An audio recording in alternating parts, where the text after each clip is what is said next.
Joni is Vice President of Member Services and Communications at Missouri River Energy Services. She has been in her role for more than 7 years while working with Missouri River Energy Services since 1999. Now, I use my resources. According to her LinkedIn profile, Joni has more than 40 years of experience working in the municipal utilities sector. Holy cow, I can't believe they started employees that young. So please join me in welcoming John Prescott and Joni Livingston.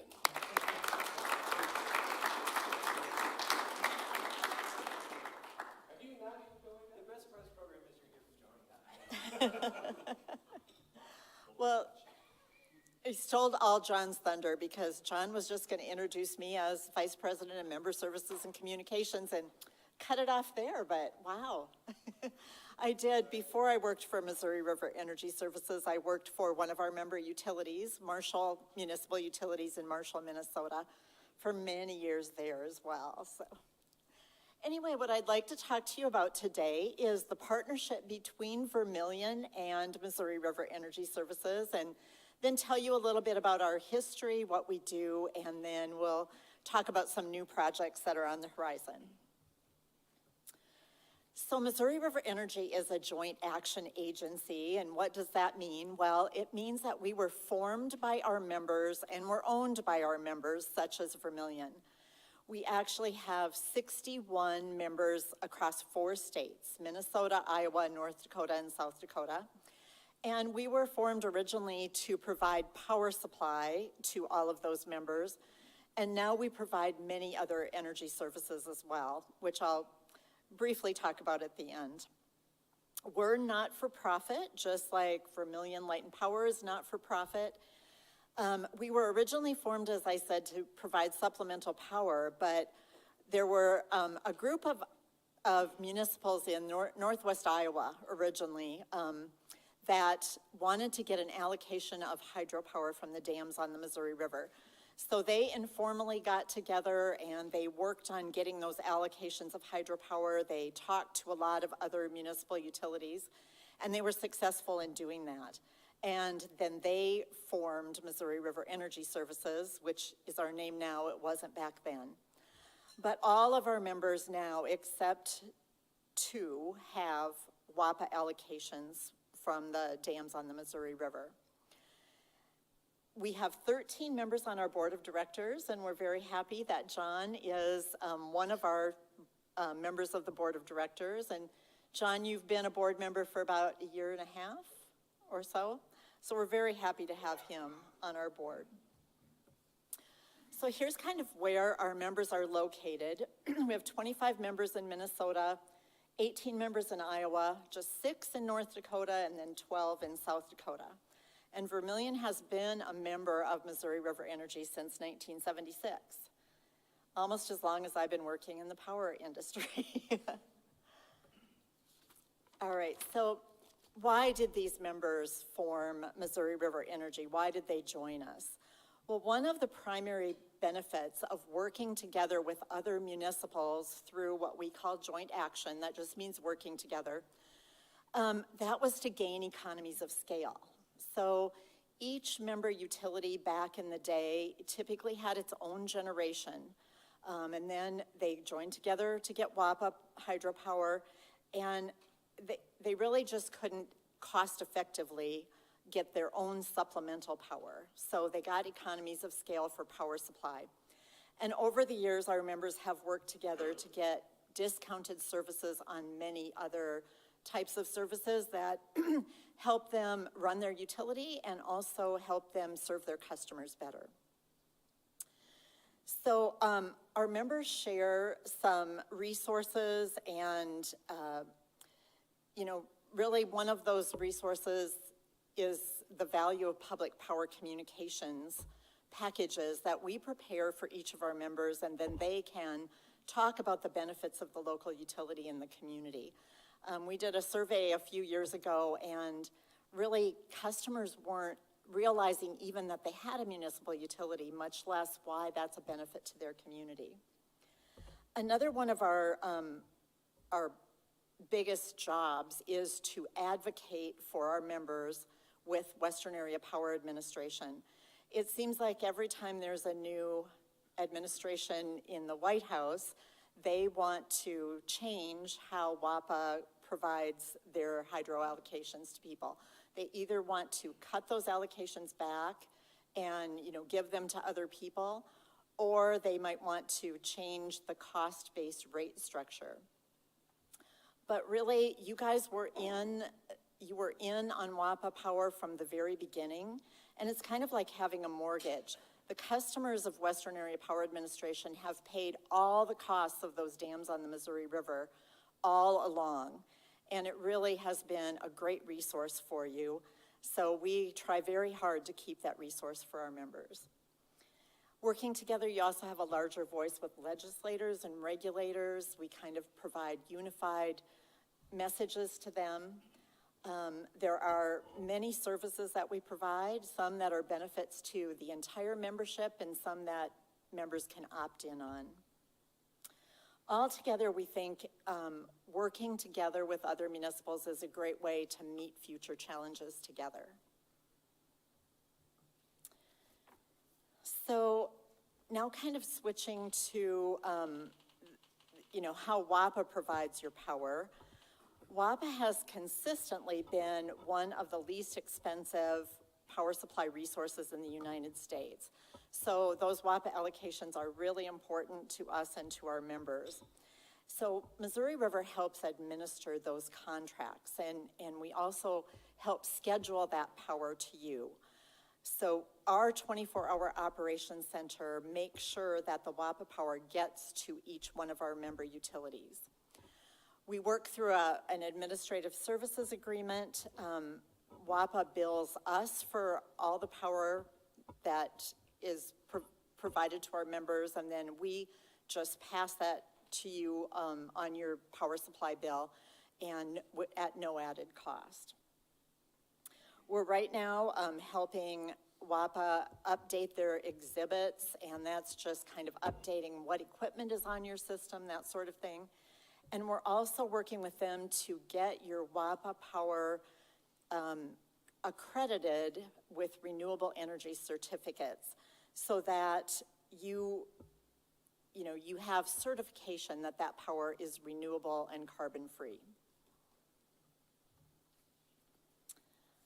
All right, so as I mentioned, the power supply bill that we provide comes with, it includes WAPA Power, Missouri River Power, and also the transmission that gets that power to your community.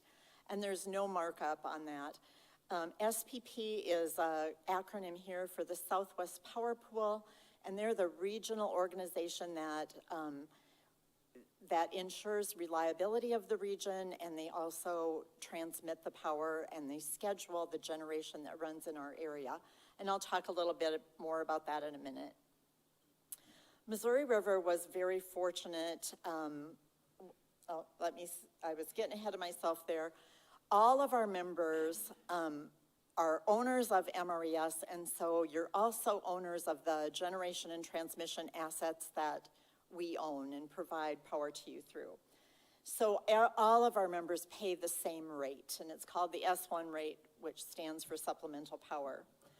We were fortunate that we were able to have a rate decrease in 2019 of about 3%, and we had a rate decrease in this year, starting in January of this year, of 5%.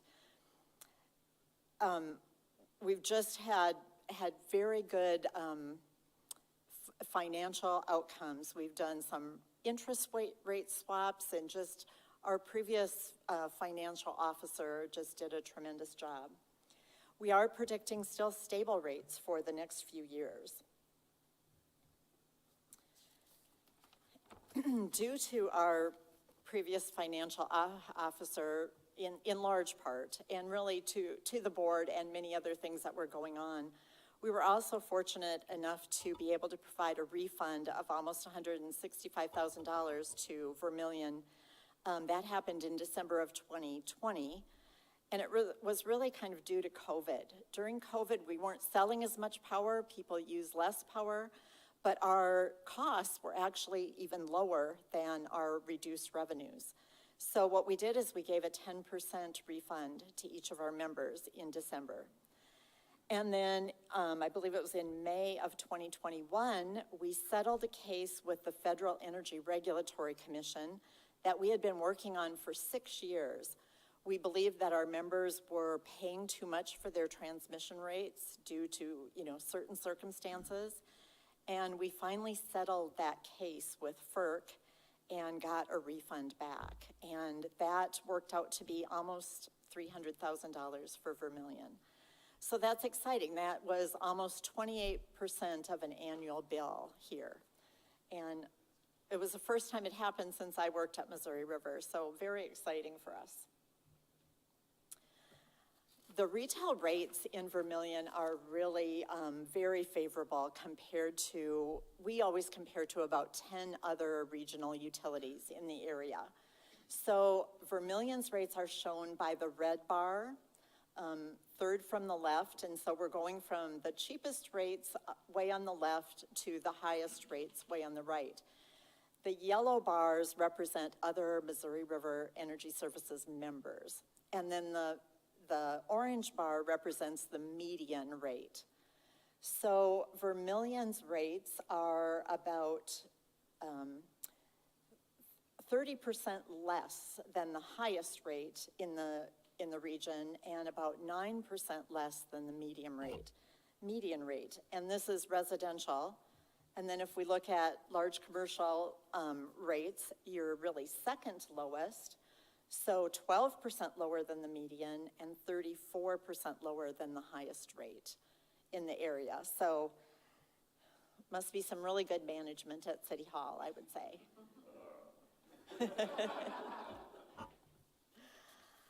All right, this is a map showing Missouri River's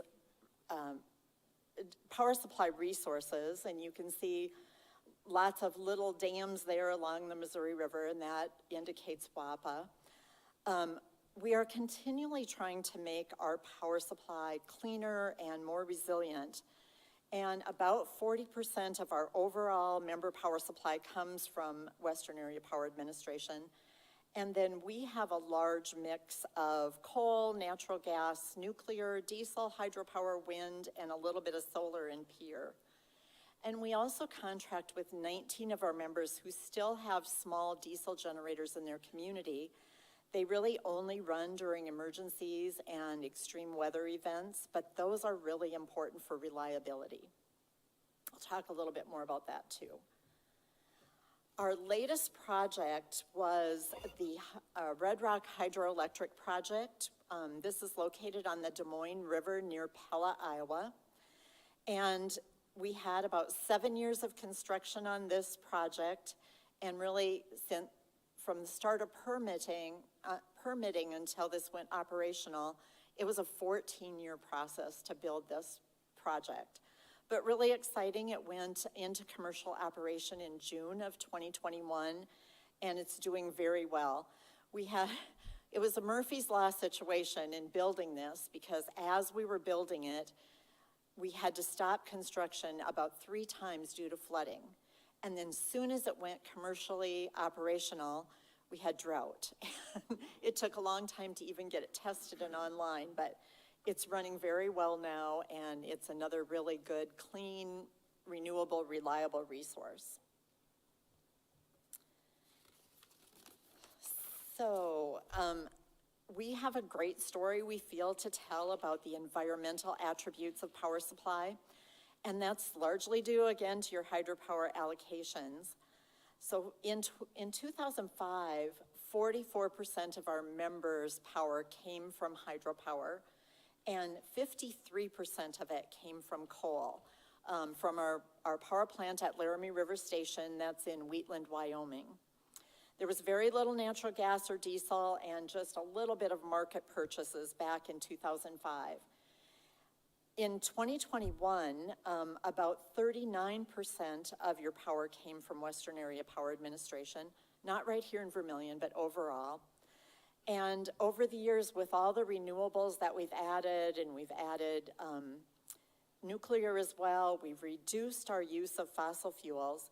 So now in 2021, we were 74% carbon-free and 43% renewable. So we're really proud of that, and we've been working on that for a long time. Now, if we look at Vermillion, your power supply individually, you have 58% hydropower, about 16% coal, 3% wind, 4% natural gas, no, 4% nuclear, I'm sorry, and 2% natural gas. So overall, your power supply is 61% renewable here and 82% carbon-free, which is a really great mix. And the national average, to kind of give you a comparison, would be 20% renewable and 40% carbon-free, national average. I'll tell you just a little bit about the energy markets. We do buy some of our power from the energy markets all the time, and there's really two organizations that Missouri River Energy is part of. One is the Mid-Continent Independent System Operator, or MISO, and one is the Southwest Power Pool, or SPP, and of course Vermillion is in SPP. And in general, these organizations are kind of like air traffic controllers. They call upon generation to either run or shut down just to match the demand of the customers. Electricity always has to match demand. And they call on the lowest cost resources first. It's the opposite of what you think of as a market. They call on lowest cost resources first, and that's often wind and solar and renewables.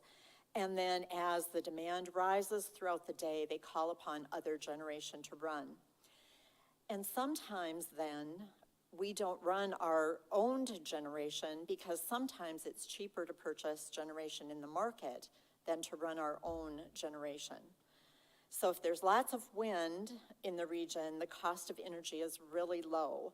But when the wind's not blowing, that's when we have to run our fossil fuels, and we have to make up the difference, provide that reliability to the system.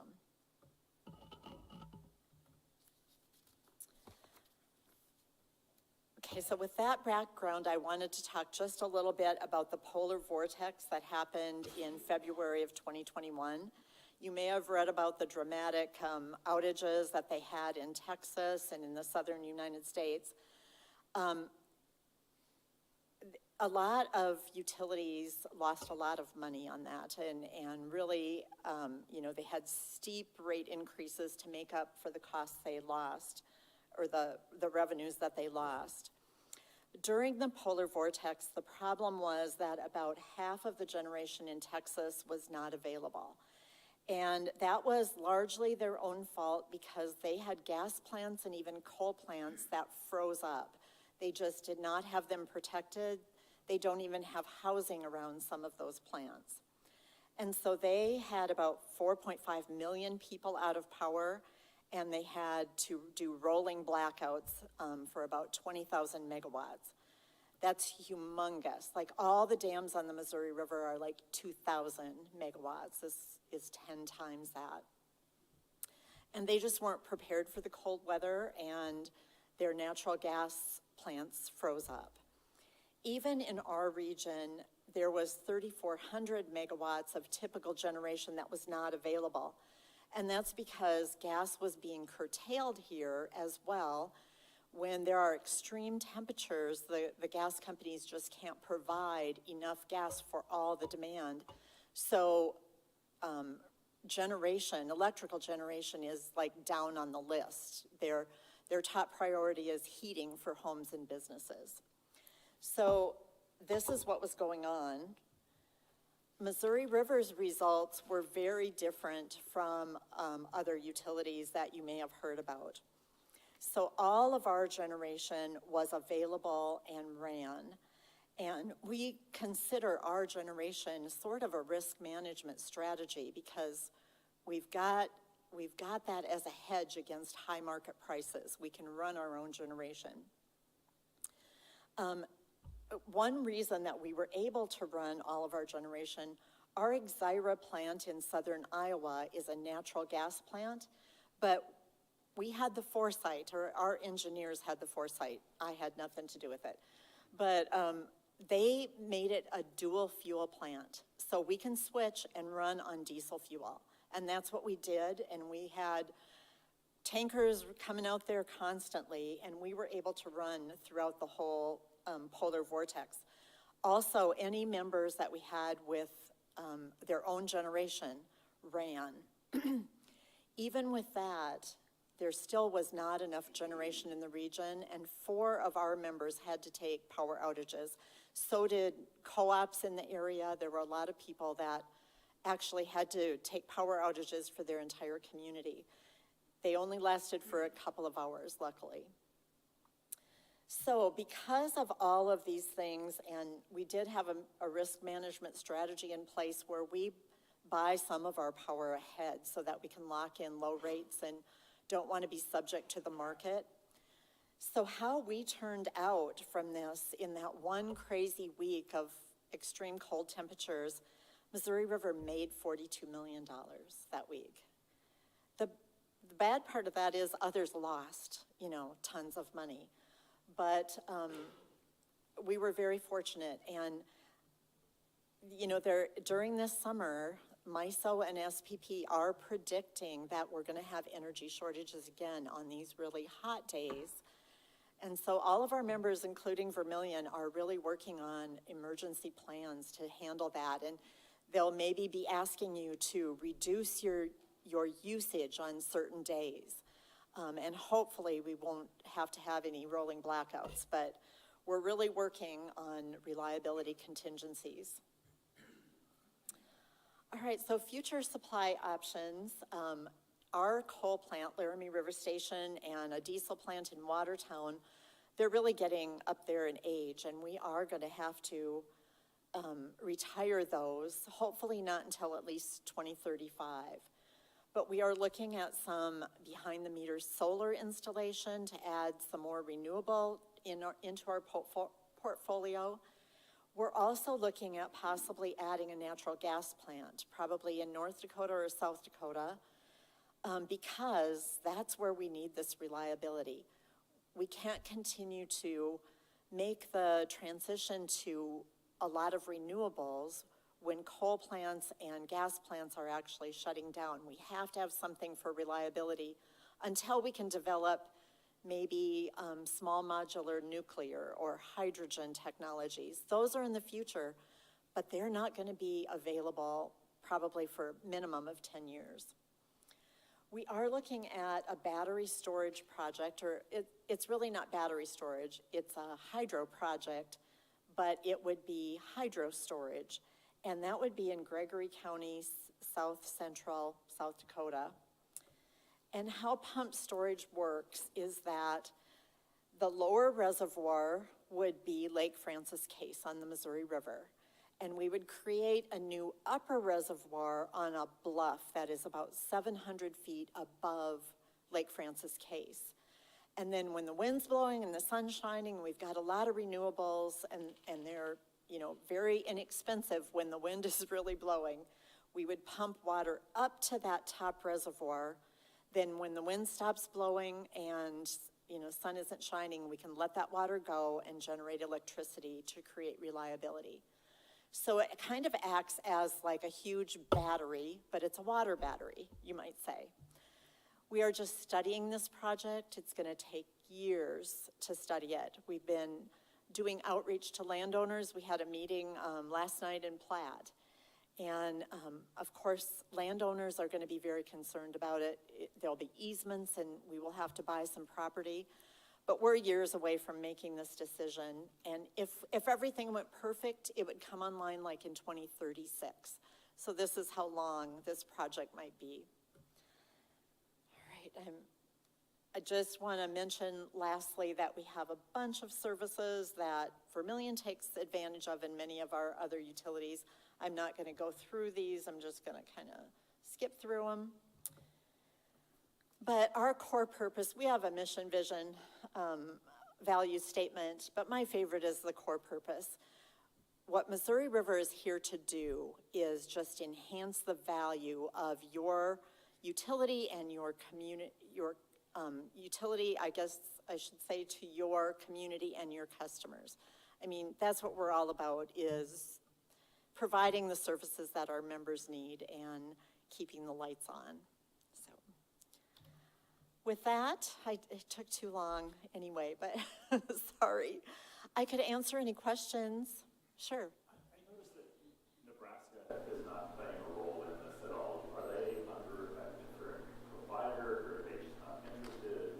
So Nebraska has all public power. It is all municipal power, and they their equivalent to Missouri River Energy is the Nebraska Public Power Pool.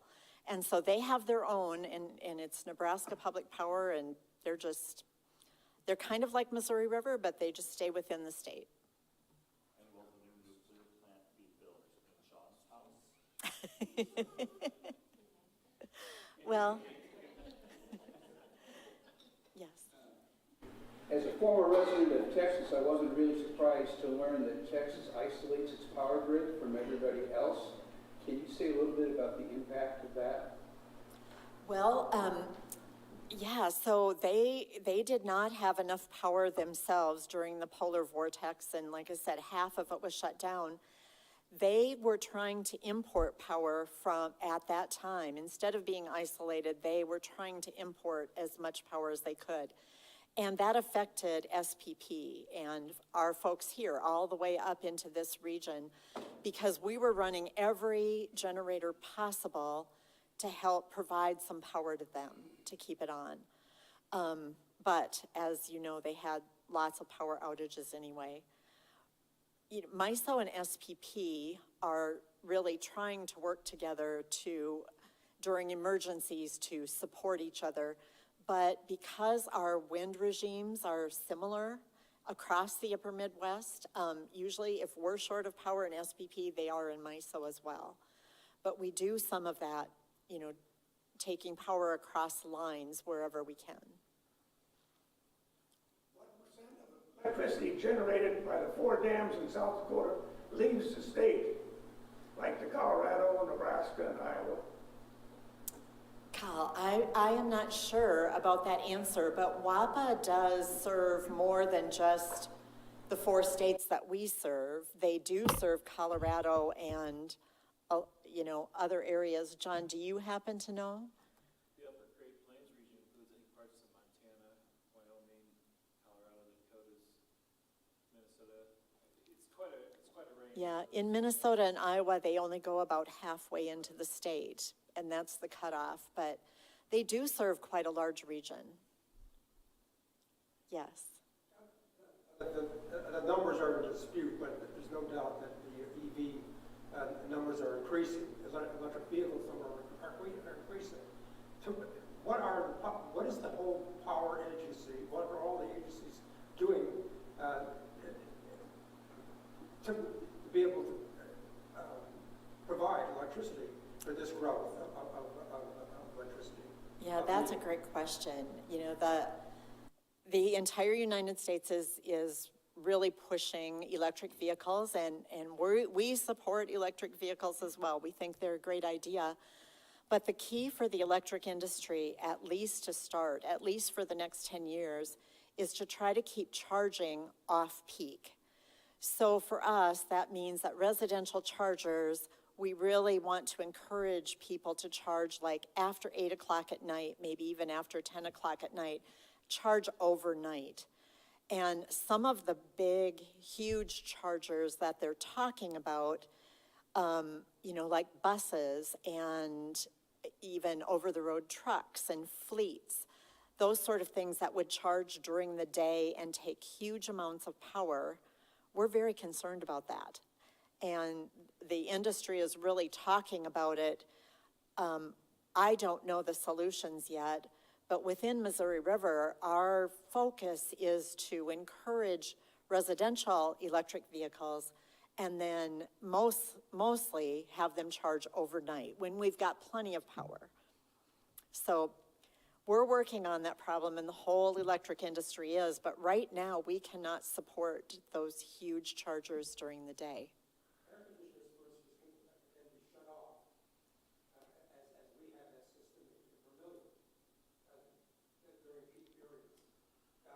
Is there any thought of putting the same kind of monitoring on not only home usage, but also out on the road usage? There's ways to do that. I mean, the chargers even sometimes have capabilities themselves, and Vermillion has a load control system. So for example, with public charging, you could ramp down the rate of charging. That kind of defeats the purpose that the vehicle owner wants. They want to charge really quickly, but that really hurts your system to have that huge load on your system quickly, and then it goes away. So there's ways of controlling that to prevent an outage. The car owners won't like those. So if they could come in with a car and charge in 20 minutes, now maybe we would have to ramp it down to 40 minutes to charge. I don't know the answer of how it's going to work. Hopefully we can figure that out, but residential cars are not going to be so much the problem as the really huge, a residential car might charge at somewhere from 7 to 13 kW, and a big truck or a big bus might charge at 350 kW. So it's a huge difference. Good question. I think with that, let's give a round of applause.